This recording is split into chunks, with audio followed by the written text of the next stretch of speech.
A very important thing in decision-making process is not to come up with a decision, but to ask the right question.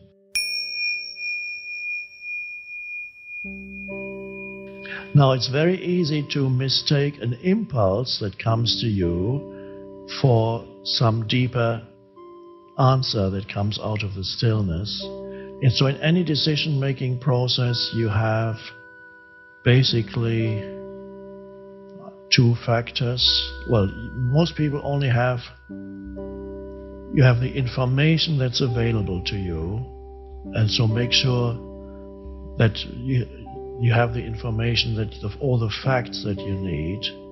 Sometimes, before making a decision, you may have a number of facts, and sometimes these facts may not be sufficient. So then you go within and see what questions you can ask in order to elicit more facts or information from whoever is capable of giving to you that information. This, I'm talking in very general terms, whether you're in business or wherever you are, or some personal decision that you need to arrive at. On one level, facts need to be looked at. What is the situation? And sometimes the facts are not clear enough, or there are not enough facts, and you become still and see what questions you can ask.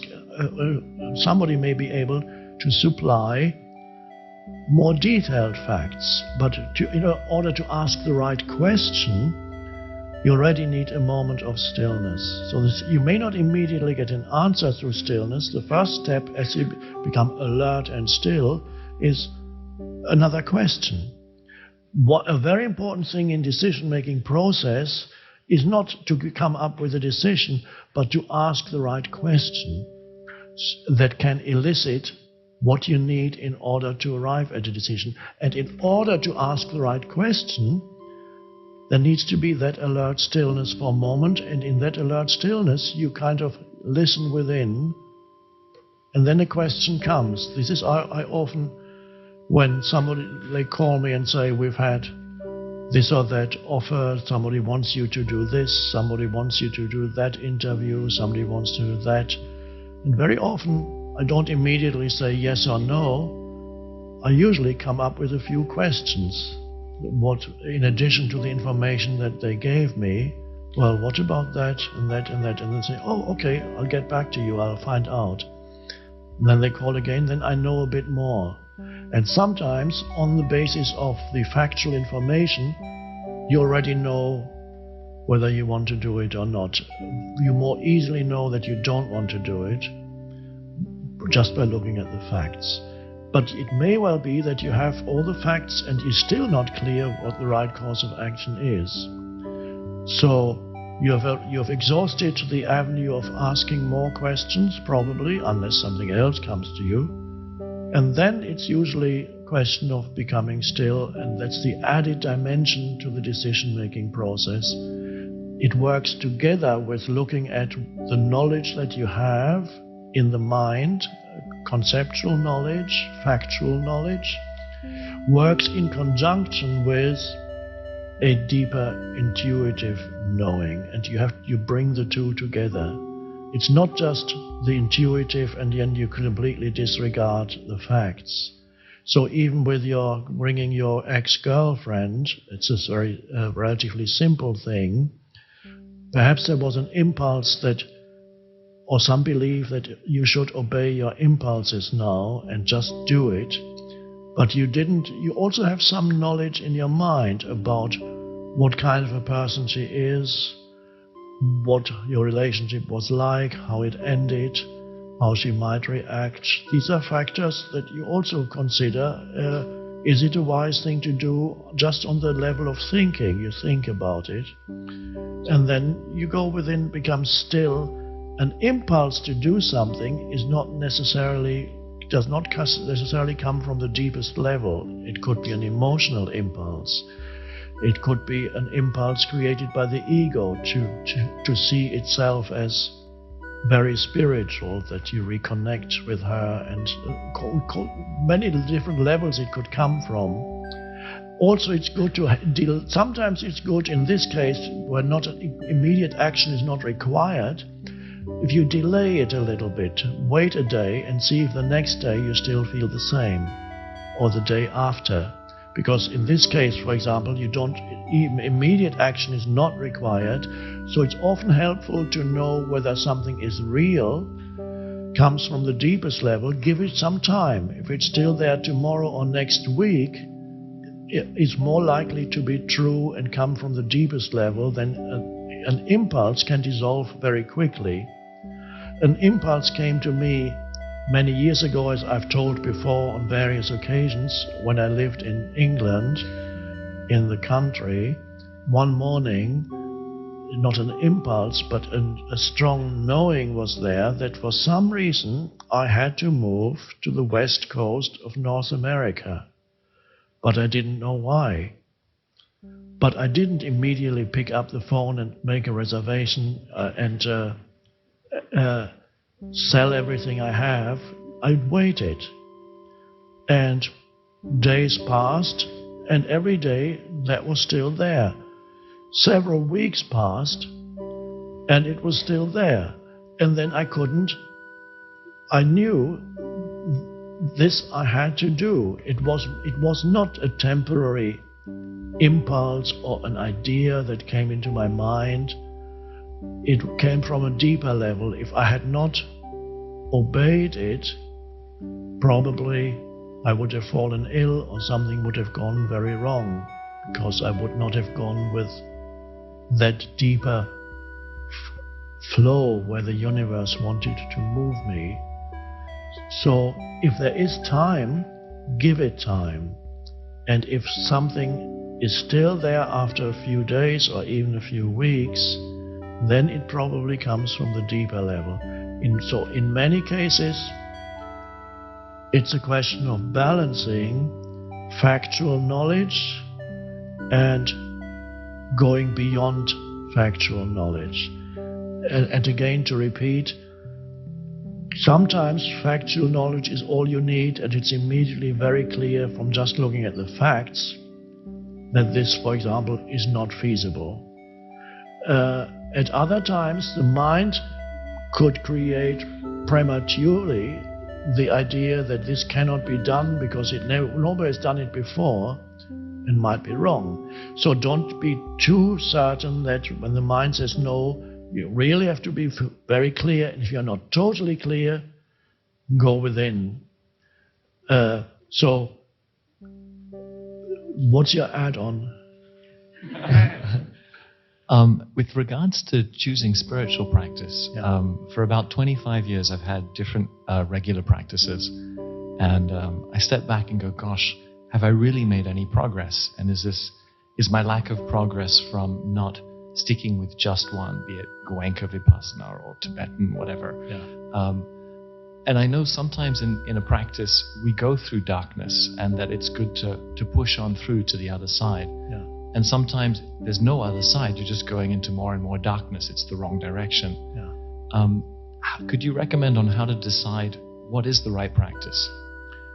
The right practice, underlying any practice, is presence. No matter the externals of the practice may be different, but every practice points to, and eventually, if it succeeds, and you end up with, is presence. Remember our definition? I quoted Ramana Maharshi when he was asked, how do we know, because that's your question, whether we are making any progress on the spiritual path?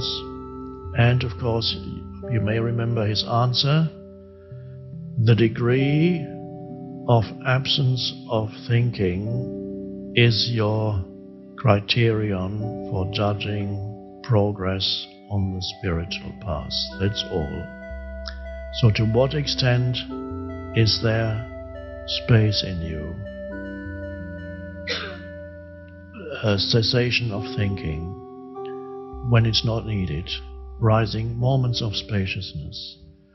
As you evolve spiritually, the spaciousness deepens and there's more of it.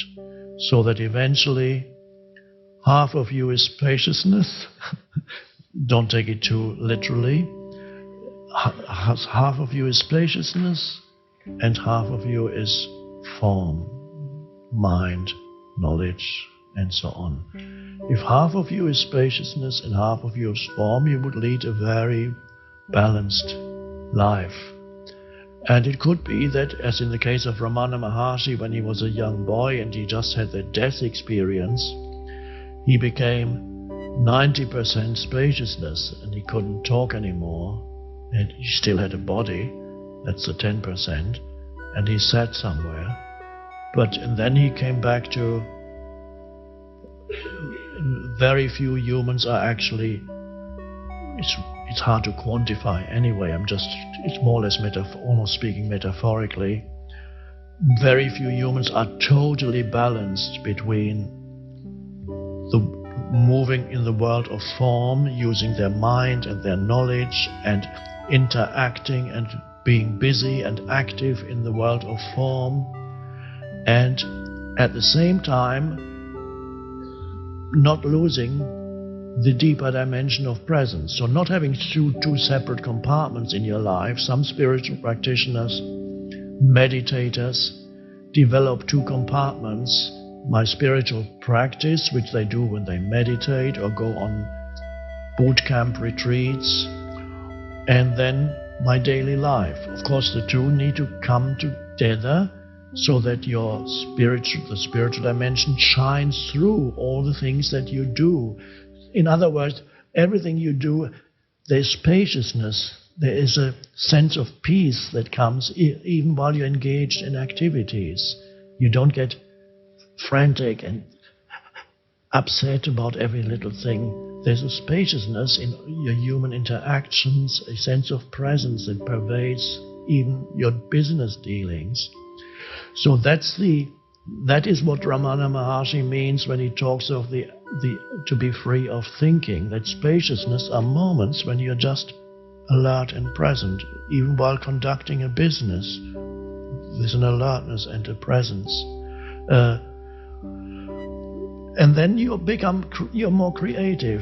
The person who created the iPhone, the main Steve Jobs, I haven't read his entire biography, and he had certain personal idiosyncrasies which were very much egoic conditioning. But apart from his egoic conditioning, he had areas he was a practitioner of, I believe, of Zen and meditation. He had these areas of stillness. Out of those came the creativity. So he did not represent a complete, balanced coming together of very few people have that, a complete balanced coming together of spaciousness and form. And you don't have to achieve that. I don't have it.